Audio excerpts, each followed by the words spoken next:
He's only spoken on camera once as special counsel.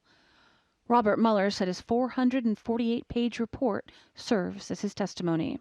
The special counsel's office is part of the Department of Justice, and by regulation, it was bound by that department policy.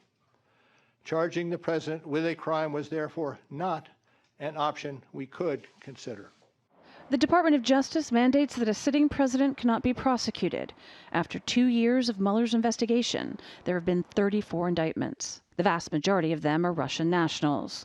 But some are close associates of Donald Trump. His former lawyer, Michael Cohen, is serving a 3-year prison term on fraud and campaign finance violations.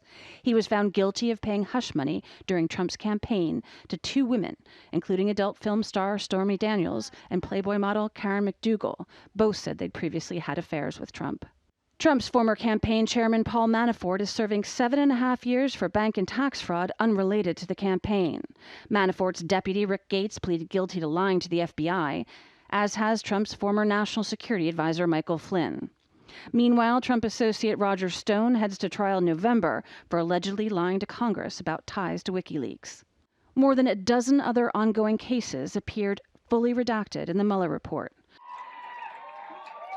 Volume 1 cites examples of a Russian disinformation campaign aimed at discrediting Trump's former presidential opponent, Hillary Clinton.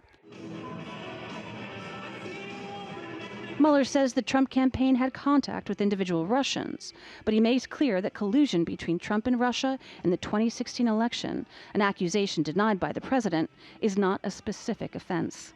I'm not going to be watching Mueller because you can't take all those bites out of the apple. We had no collusion, no obstruction. We had no nothing.